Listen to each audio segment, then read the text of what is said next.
নিয়ে এমন কষ্টানো শুরু করছি যে আগামীতে ভদ্রলোকের যাবেই না, যে ভাই বিরাট ঝামেলা, তো এটা গেলেও ঝামেলা, না গেলেও ঝামেলা। আমি যে কারণে কোনো দলের কিন্তু নিষিদ্ধ হওয়াটা পছন্দ করি না। এই যে ঘটনাটা ঘটেছে, তারা যদি এটা দ্রুত একটা মানে আপনার বিবেচনায় নিয়ে একটা পদক্ষেপ নেয়, তাদের বিরুদ্ধে অ্যাকশন নেয়, তাহলে কিন্তু আমরা হ্যাপি। এবং আমি মনে করি এটা বিএনপি নেওয়া উচিত, এবং এমনকি আমি মনে করি ইমিডিয়েট নেওয়া উচিত। এটা নিলে কি হবে, বাকি জায়গাগুলোতে একটা মেসেজ চলে যাবে।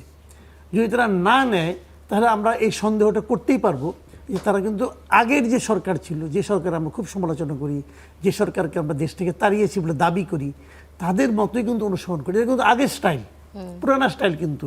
এবং এই স্টাইলটা বাড়তে বাড়তে এমন একটাই গিয়েছিল যে বিরোধী দল তো দূরের কথা, নিজের দলেরই মানে বিদ্রোহীরা যায় না হাউকো লাগাই দিত। তো এটা ঠিক না, এটা খুবই অন্যায়। কারণ তারেক রহমান সাহেব কিন্তু কথা বলেছেন যে যারা আমাকে ভোট দিয়েছেন, যারা আমাকে ভোট দেন নাই, যারা কাউকেই ভোট দেন নাই, এই সরকার তাদের সবার সরকার। তার মানে এখানে কিন্তু অনেকগুলো কথা, কাউকেই ভোট দেন নাই মানে কি, যারা ভোট দিতেই যান নাই ওনারা তাদেরও সরকার। তো এই যে এত বড় একটা উদার আমি মনে করবো, এটা আমি মনে করি উদারতা, এবং এটাই হওয়া উচিত। আমি সবসময় একটা কথা বলি জানেন, এই দেশের মধ্যে না একটা ঐক্য আনতে হবে ভাই। বিভক্তি দেওয়ার দেশ অগ্রসর করতে পারবেন না। তুমি ভালো না এইটা বইলা বইলা মানুষটাকে ভালো হওয়ার কোনো সুযোগই আপনারা দিচ্ছেন না। যেমন আমি একটা এক্সাম্পল দিয়ে বলি, আজকে জামাত নিয়ে যে আলোচনাটা হচ্ছে, জামাতের আমির উনি গিয়েছেন, জামাতের কোনো আমির গত ৭৪ বছরে একবারও যায় নাই, যায় নাই, তো যায় নাই, এইবার গেছে, ওকে। এখন কেন আইলেন এটা নিয়ে যদি আপনি সারাদিন আলোচনা করেন। প্রশ্নটা আসলে আসে যে উনি আসার পরে যখন বললেন যে যেটা নিয়ে আর কি চর্চাটা হচ্ছে বেশি, যে আসার পরেও বলছেন যে আমি আসলে এই পজিশনের কারণে আসছি, নিজের থেকে বা দলীয় সিদ্ধান্ত আদর্শিক কারণে আসেন। আমি দেখেছি পুরো ভিডিওটা, আমি দেখেছি। ওনাকে জিজ্ঞাসা করেছে আপনি এখানে কেন আসছেন, এটা উনি বলছেন।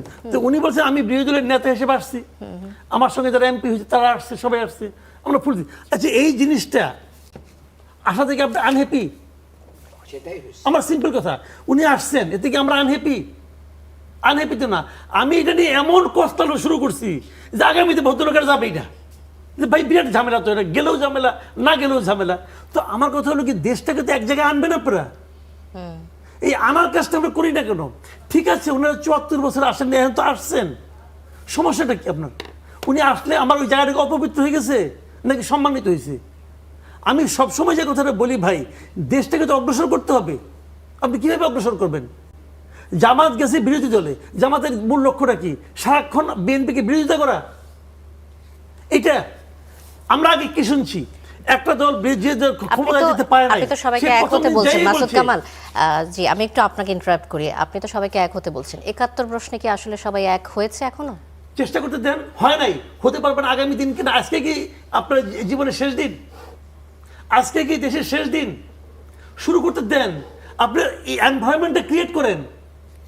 আপনাদের এনভায়রনমেন্ট ক্রিয়েট করে দিব না আমরা। তুই কেন গেলি রে বেটা, বল এবার, এখন পরে আমরা ধরতে হবো। ভাই ভদ্রলোক গেছেন, তোকে তাকে আপনি অভিনন্দন জানান, তারা কেন গেলা বলো? স্মৃতিসৌধ যাবে, তো আমার কথা হলো কি ভাই, যাবে কি যাবে না সেটা আমার জানার দরকার নাই। আমি সবাইকে চাই, আমি আমাদের জাতীয় যে গুরুত্বপূর্ণ জায়গাগুলো সেখানে সবাই সম্মান সহকারে যাবে, আমি এই জিনিসটা চাই। এখন এই জন্য এখন গেল বলে আগে কেন গেল না, এখন কোন আইলা, অতএব তুমি ভাই আপনি একজনকে খারাপ প্রমাণ করে আপনি কি লাভ করবেন? আমার কথাটা তো ওই জায়গায় ভাই, জাতিকে ঐক্যবদ্ধ করেন। আমি যে কারণে কোনো দলের কিন্তু নিষিদ্ধ হওয়াটা পছন্দ করি না। আপনি যদি ৫ জন লোককেও নিষিদ্ধ করেন, ওই ৫ জন লোককে তো আপনি বিচ্ছিন্ন করে দিলেন। এখন আবার নিষিদ্ধ হওয়ার দাবি তুলছে জামাতে তুলুক, ইসলামী। যারা তুলছে এটা তাদের ব্যাপার, আমি তো তুলি না। আমি তো এই দেশে বসে আওয়ামী লীগ আমলে বলছি যে হিজবুত তাহরিরকে নিষিদ্ধ করা ঠিক হয় নাই। আমি মনে করি এটা আমার, এটা ওপিনিয়ন। আমি জামাতকে যদি নিষিদ্ধ করে, তখন তো আওয়ামী লীগ আমল ছিল, ওই সময় আমি বলছি যে জামাতকে নিষিদ্ধ করা ঠিক হয় নাই। আবার যেদিন আওয়ামী লীগের কার্যক্রম স্থগিত করছে, আমি ওটা এখনো বলি এ ঠিক হয় নাই। ডিসিশন জনগণকে নিতে দেন।